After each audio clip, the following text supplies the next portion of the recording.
Tematik Bahasa Indonesia, Tema 2, Subtema 1, Manfaat Tumbuhan bagi Kehidupan Manusia, by Evita Pramida, SPD. Tujuan pembelajaran 1. Melalui pengamatan video, siswa mampu mengidentifikasi informasi isi dongeng yang disampaikan. 2. Siswa mampu membaca dongeng dengan intonasi, tanda baca, lafal, dan ekspresi yang tepat. Assalamualaikum warahmatullahi wabarakatuh. Good morning, students. How are you today? Are you okay? Oke, semoga kita selalu diberi kesehatan oleh Allah Subhanahu wa Ta'ala. Allahu Akbar. Oke, hari ini kita akan belajar tentang dongeng yang berjudul Kisah Negeri Buah. Sebelum belajar, kita berdoa terlebih dahulu ya. Yuk, kita sama-sama berdoa. Bismillahirrahmanirrahim. Raditu billahi rabbah wa bil islami dinah wa bi Muhammadin nabiyya wa rasulullah. Rabbi zidni ilma warzuqni fahma. Amin ya rabbal alamin. Kisah Negeri Buah. Alkisah pada zaman dahulu, ada sebuah negeri yang makmur. Negeri itu dipimpin oleh Raja Fruit. Raja Fruit sangat bijaksana. Di negeri tersebut terdapat buah-buahan yang berlimpah. Raja Fruit bersahabat dengan rakyatnya. Sebulan sekali, Raja mengelilingi negerinya sembari berkunjung ke rumah-rumah rakyatnya. Oh, sungguh rajaku yang bijaksana, tidakkah kau lelah atau bosan dengan kami? Kata salah satu rakyatnya. Raja Fruit hanya diam dan menunduk.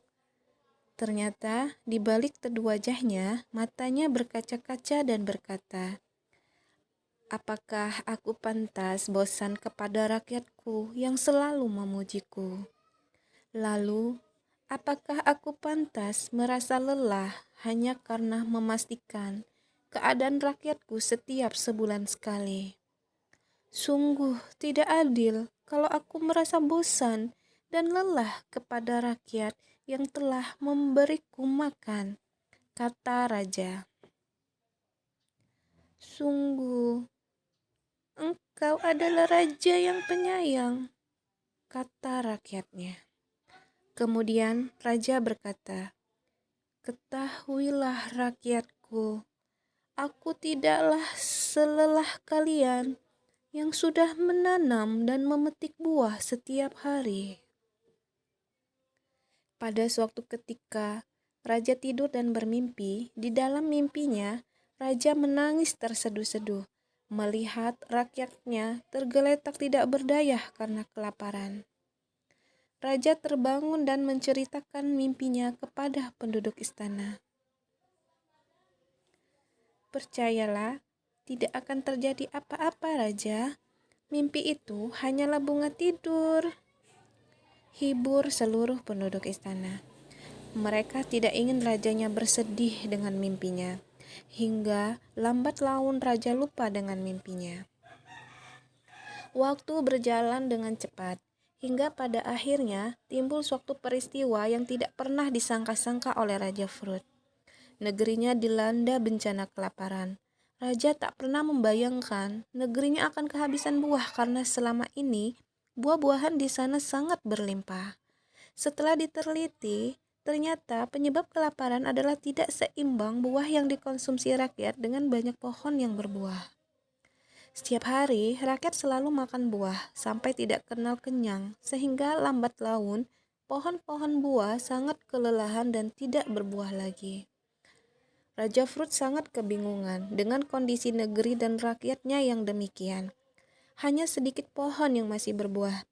Raja berpikir dan merenung cara menangani bencana yang tengah melanda.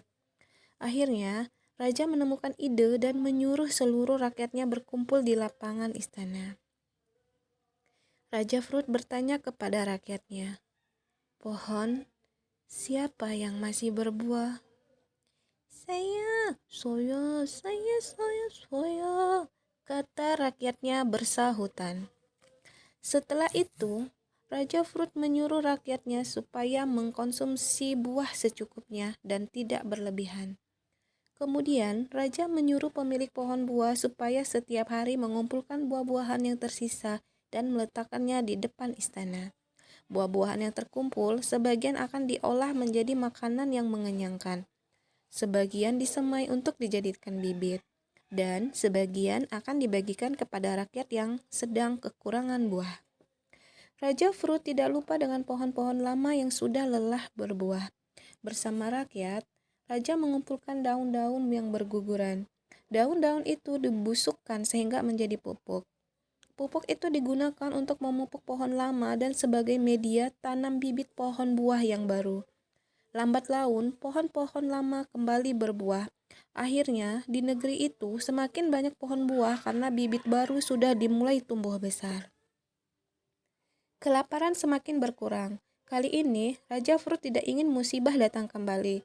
Di negeri tersebut, raja dan rakyatnya belajar dari pengalaman.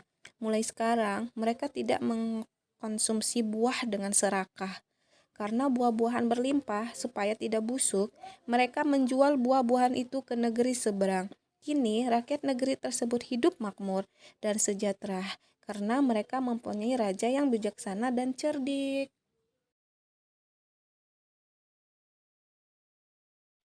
Latihan. Jelaskan isi dari dongeng tersebut.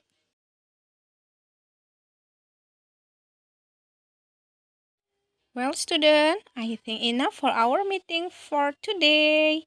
Thank you very much for your nice attention. See you. Thank you. Wassalamualaikum warahmatullahi wabarakatuh. Goodbye.